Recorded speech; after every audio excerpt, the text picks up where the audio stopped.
Nasrani paling dekat dengan Tuhan karena manggilnya Bapa. Hindu yang paling dekat kedua karena manggilnya Om. Islam boro-boro manggilnya aja masih pakai toa. Jadi pada waktu Nabi Muhammad itu Isra Mi'raj, ada yang melihat enggak? Enggak ada. Dari mana standarnya kita mengatakan itu mujizat kalau tidak ada yang melihat? Nabi Musa membelah lautan, umatnya melihat. Nabi Isa menghidupkan orang yang mati, umatnya melihat.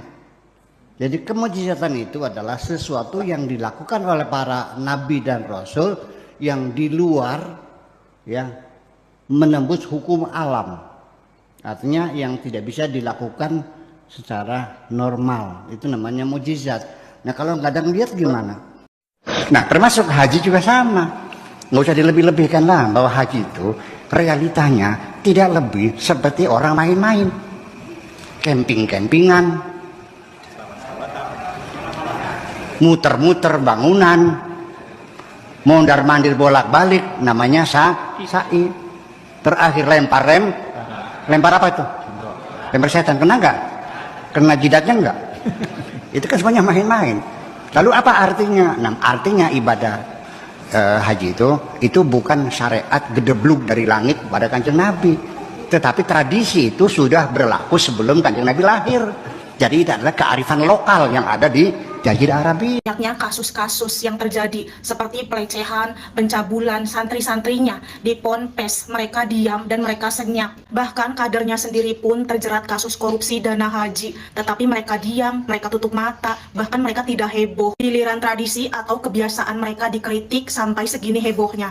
Bilang kalau itu melecehkan kiai lah. Lalu bagaimana dengan santri-santri yang banyak dilecehkan oleh oknum-oknum di Ponpes? Kenapa diam? Kenapa tidak heboh? Kenapa tidak diboikot? Kenapa tidak didemo? Di sini gue hanya menyampaikan apa adanya fakta yang terjadi. Padahal ada hal-hal yang harusnya bisa dievaluasi, dibenahi daripada anti kritik. Trans 7-nya diboikot bukan pesantrennya yang dibenerin. Kritik selalu dianggap mengganggu bukan perbaikan. Harus jadi renungan bagi orang yang berpikir. Padahal yang disampaikan media Trans 7 itu juga fakta kok. Kenapa harus berjalan sambil jongkok di hadapan manusia? Nanti dibungkus dengan kalimat adab lebih tinggi dari ilmu. Padahal ilmu juga penting untuk melaksanakan adab dengan benar. Padahal orang yang jelas berilmu harusnya paham memperlakukan seseorang seharusnya. Bukan malah bangga ketika ada orang yang merendahkan diri di hadapannya. Baik orang itu murid atau ilmunya masih rendah. Sekali lagi, beragamalah tapi jangan bodoh.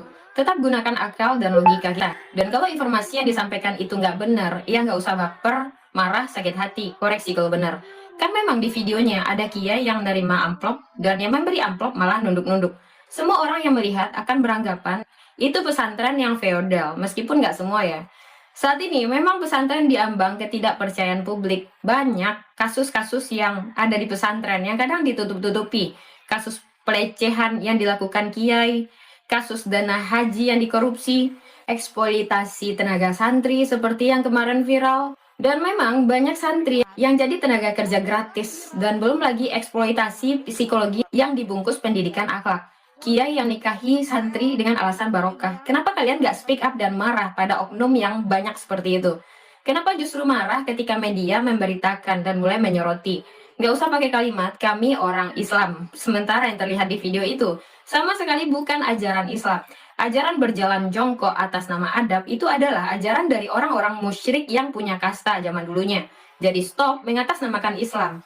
Wahai monyet-monyet yang anti terhadap pelajaran pesantren, pondok pesantren, kiai, ulama, ustadz yang memimpin pesantren.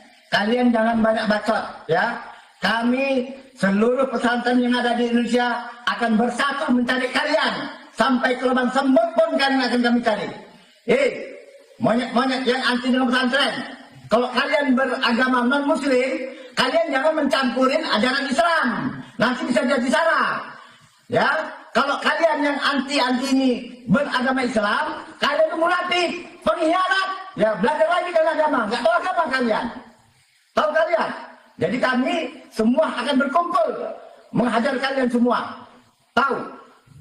Itu yang merunduk-runduk itu, tunduk, jumpa sama kiai, itu adalah adat, ya, adat dan ajaran Islam.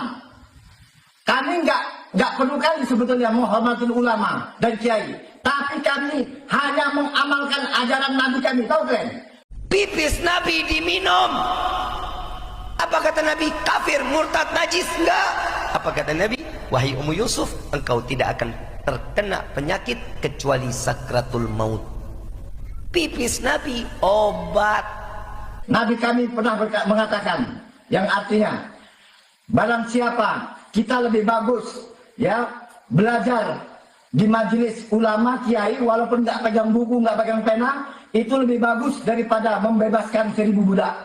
Kemudian kita melihat wajah orang alim, kiai, ulama itu lebih bagus daripada kita bersedekah 1000 ekor kuda perang fisabilillah. Dan kita mengucapkan salam kepada kiai, ulama, orang berilmu itu lebih bagus daripada sholat sunat 1000 tahun. Ya, kami siap berjuang, siap berperang melawan orang-orang yang anti terhadap pesantren, baik muslim ataupun non muslim. Siap berjuang, siap bela kebenaran, siap bela agama, siap bela negara, siap berperang, siap mati,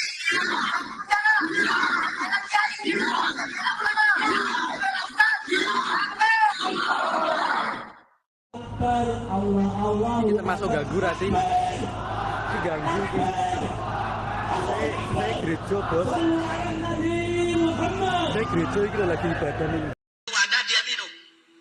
Ketika Nabi lihat, kenapa kamu minum? Itu air kencingku, kata Nabi Muhammad. Kata di perempuan apa? Demi Allah ya Rasulullah, aku tidak pernah merasakan air yang lebih segar dari ini ya Rasulullah. Air kencingnya Nabi. Air kencingnya Muhammad itu lebih segar daripada air manapun.